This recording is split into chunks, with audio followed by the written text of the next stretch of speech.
Apakah Datuk Seri Anwar Ibrahim telah kantoi menipu dekat Parlimen? Hai, kau jangan main-main bang, besar ni. Kita intro dulu.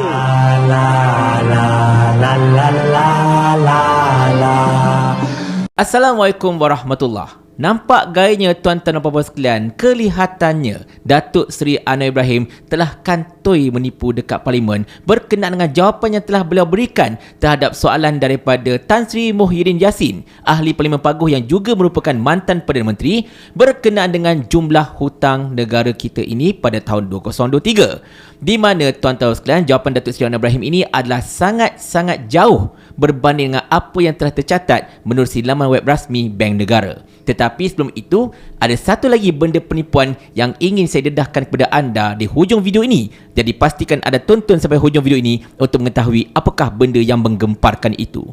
Sebelum itu tuan-tuan, kita balik kepada topik kita berkenaan dengan jawapan oleh Datuk Seri Anwar Ibrahim berkenaan dengan hutang negara tahun 2023. Macam biasalah, benda ini merupakan jawapan lisan, dan kemudian adalah laporan dekat akhbar sebagainya. Datuk Seri Anwar kata, okey, hutang negara bla bla bla 1.17 trilion, macam-macam lagi lah. Tetapi yang menarik perhatian saya tuan-tuan sekalian ialah berkenaan dengan MGS ataupun nama penuhnya Malaysian Government Securities.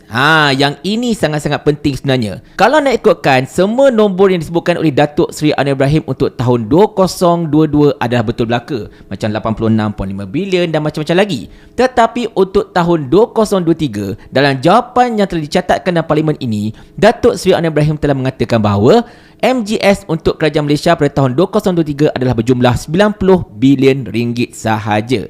Tetapi hasil carian segera yang dilakukan oleh tim YB Viral, tim Demi Negara, menerusi laman web rasmi Bank Negara menunjukkan jumlah MGS yang sebenarnya ialah 95.91 bilion ringgit. Bukannya 90 bilion ringgit, 95.91 bilion ringgit, hampir 96 bilion ringgit. Bermaksud, jawapan yang telah diberikan oleh Datuk Seri Anwar Ibrahim dalam jawapan kepada Parlimen itu short hampir 6 bilion ringgit. Bukan satu jumlah yang sedikit tuan-tuan sekalian. Bukan satu benda yang kecil-kecil anak. Jumlah ini adalah sangat-sangat besar sebenarnya. Dan tidak sepatutnya seorang Perdana Menteri melakukan kesilapan seperti itu. Salah kod perkara itu. Lagipun benda ini ada tercatat dekat laman web rasmi Bank Negara. Jadi mana mungkin Perdana Menteri yang juga merupakan Menteri Kewangan boleh salah kod nombor itu.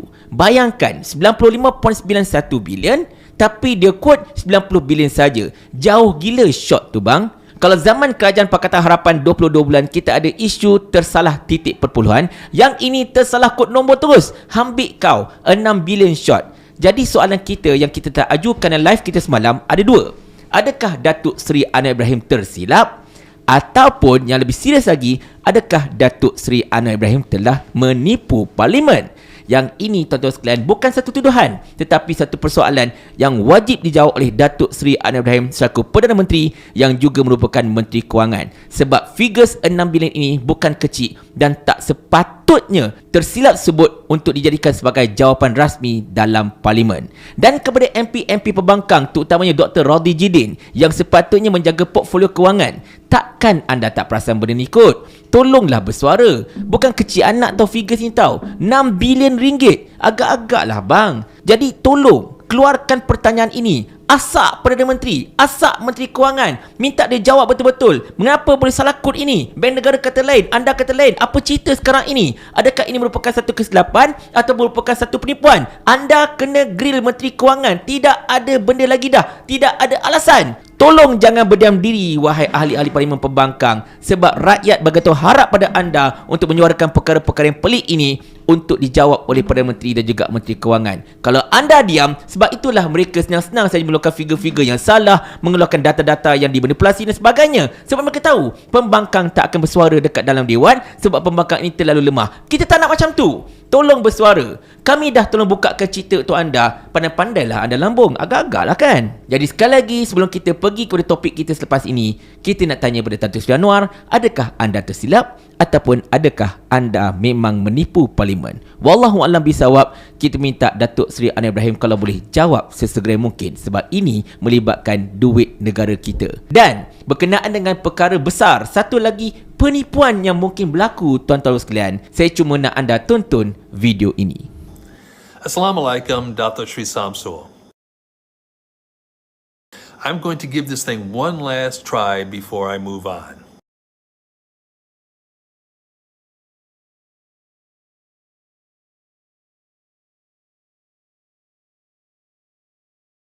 I understand that I am not the kind of person that you normally have to deal with while performing your duties as the senior political secretary to the Prime Minister. But dude, realistically, you should have never had to deal with me at all. This all began a year ago with Zafrul's office.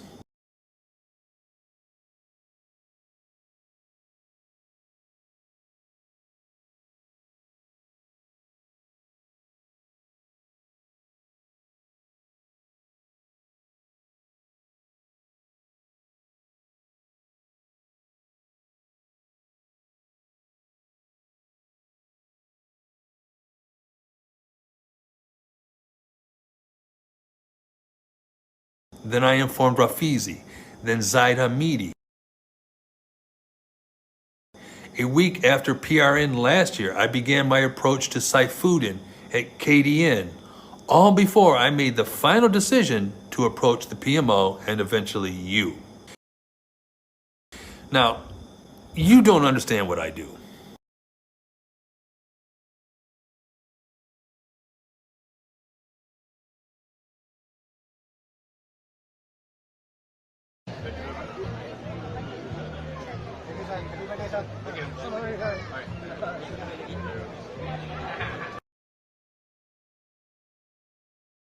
But I am very, very good at what I do.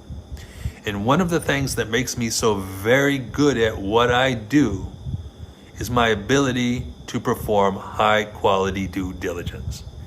And you don't perform due diligence for one whole year, someone like me, and not come up with something.